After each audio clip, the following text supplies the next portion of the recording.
The rain came down sideways that night, hammering the streets of Chicago so hard it felt like punishment. I just dragged myself out of a greasy diner kitchen after a 10-hour shift smelling like burnt coffee and fries, counting out 43 damp dollars in my pocket and wondering if they'd cover groceries or the electric bill, but not both. My jacket was thin, my shoes squished with every step, and I just wanted to get home, sit under my one flickering lamp, and study code from a laptop held together with tape.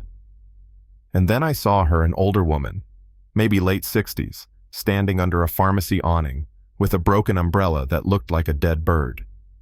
Her silver hair was plastered to her face, and she kept peering down the empty street for a bus that wasn't coming. I could have kept walking. That would have been smart. It's late. I'm tired.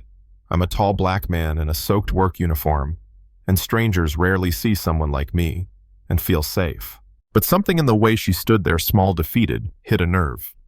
I'd been in that spot before, waiting for help that never came. "Ma'am," I said softly, stepping slow so she wouldn't be startled. Her grip on her purse tightened. "You okay?" "The bus. It should have been here 20 minutes ago." "Night buses run late in this weather," I said, glancing at the sign that hadn't been updated in years. "Might even skip this stop if it's flooded." She sighed, shoulders sagging, and I felt this pull like I couldn't just leave her there.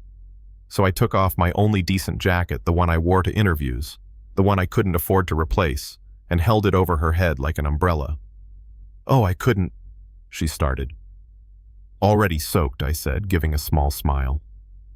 We stood like that, two strangers under a scrap of dry space while the storm raged. When the bus finally came, I helped her climb aboard. She turned to say something, but the doors hissed shut and she disappeared into the night. I walked home in the rain, chilled to the bone, but feeling this strange warmth, like I'd done something that mattered even if no one ever knew. 3 days later, I was buttoning that same shirt, now washed and pressed, to step into a building that felt like another planet. Vail Corporation. 43 stories of glass and marble. My hands shook as I held a folder with my resume, coding certificates from community college, and recommendation letters from professors who believed in me. My chest was still tight from the cold I'd caught that night, but I wasn't about to reschedule. Opportunities like this didn't come often for someone like me, a guy with a criminal record and a dream of becoming a programmer. Inside, everything screamed wealth, polished floors, abstract sculptures that cost more than I made in a year, a receptionist who scanned my name and gave me a polite smile that didn't reach her eyes. The elevator was full of people in $1,000 suits, talking in acronyms, smelling like success. I tried to make myself invisible. The interview room looked like a courtroom. On one side of the table sat 3 people, a sharp-eyed woman named Margaret from HR, a tech guy named David, and an older woman with silver hair pulled into a no-nonsense bun. Her nameplate read Eleanor Westbrook, Chief Operating Officer. She had the kind of presence that made you sit up straighter without thinking about it. The first 20 minutes went well. David asked about my coding projects, and for a while I forgot I was on probation in their eyes. We talked about algorithms and bugs like 2 people geeking out over elegant solutions. Then Margaret opened another folder, and the room's temperature dropped. "Alex," she said, "we need to discuss your background check." Here it was, the part that always came. My throat felt dry. "You were convicted of armed robbery 7 years ago," she said. "You served 3 years. David leaned back, frowning. "That's not just a youthful mistake. That's violence. You terrified someone." "Yes, sir," I said, steadying my voice. "I robbed a convenience store when I was 20, used a gun, took $237, got caught in the parking lot because my car wouldn't start." "Why?" Eleanor asked, her voice calm but piercing. I swallowed hard. "My mom had cancer. We had no insurance. I was working 2 jobs, drowning in bills. I was scared and stupid. Thought I could fix everything in one night. I was wrong." Silence filled the room. I could hear the air conditioning hum, a pen scratching notes that would probably end this shot at a future I'd worked so hard for. "I'm not making excuses," I continued. "I've spent every day since trying to make up for that night. I earned my GED in prison, learned to code on a broken library computer, Since getting out, I've kept my head down, gone to school, stayed out of trouble. I know what it's like to lose everything, to have doors slammed in your face. That's why I'll never take this chance for granted." Margaret closed the folder. "We'll be in touch by Friday." I shook their hands and left, holding my head high even as my stomach sank. I'd done everything I could. That night, Eleanor sat in her Boston penthouse, rain streaking the windows, a glass of wine untouched beside her. And then it hit her, that young man, that story, his voice steady despite his shame. She remembered the storm 3 nights earlier, the broken umbrella, the warm jacket over her head, the stranger who vanished before she could thank him. It was him. The next morning, Eleanor called HR. "We're hiring Carter," she said. "Eleanor, that's a huge risk," Margaret protested. "I'll take the heat. Put him on probation. Full monitoring. But he's ours." When I got the call, I thought I'd misheard. My first day felt like walking into a movie where I didn't know my role yet. An outsider in a cubicle farm, whispers following me like shadows. My nameplate even said probationary. I buried myself in code, fixed a bug that had stumped a senior dev for 3 days. Wrote documentation so clean Sarah, the team lead, actually smiled. But some people weren't ready to let me breathe. At a team meeting, Tom, a wiry guy with sharp eyes, leaned back in his chair. "I think we should talk security," he said loudly. "We're giving client data access to someone who's already proven he can't be trusted." The room went silent.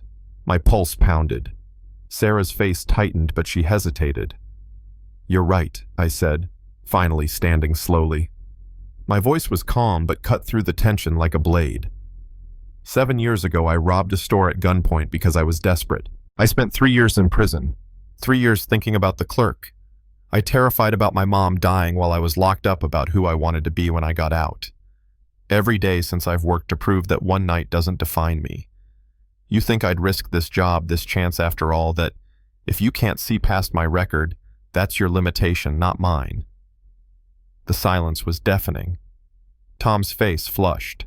Sarah cleared her throat and moved on. That day, something shifted. A few coworkers stopped by later, quietly telling me I'd handled it well. One even said my code was cleaner than most of the Ivy League grads they hired. Weeks passed, and Sarah handed me the Henderson project, a massive rebuild that could make or break reputations. Tom hated it. I buried myself in the work nights, stretching into mornings, whiteboards covered in diagrams. When a critical failure threatened the deadline, I stayed all night tracing thousands of lines of code until I spotted a single misplaced character. The fix was elegant. The system ran flawlessly. Soon after, I was called to Eleanor's office, a corner space with a view of the whole city. She didn't sit right away, just looked at me with this half smile. "You know why you're here?" she asked. "To talk about Henderson," I said cautiously. "No," she said softly. "I'm here because 3 weeks ago I was stranded in a storm with a broken umbrella. A young man gave me his jacket and disappeared into the night. That was you, wasn't it?" My breath caught. I nodded. "I hired you because of that moment," she said, sitting behind her desk. "Not despite your past, but because you showed who you were when you thought no one important was watching. Character isn't what you do when the spotlight's on. It's what you do when nobody will remember." She slid a folder across the desk. "Your probation is over. You're being promoted to senior developer, and I want you to lead something new, the Second Chance program. We're going to find more people like you."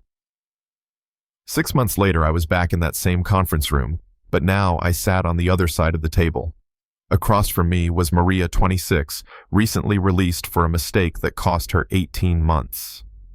Her hands trembled as she showed me her database designs, eyes full of the same fear and hope I once carried. As she spoke, I thought about how one rainy night, a choice to stop and help, had changed everything, not just for me, but for the people I'd get to lift up.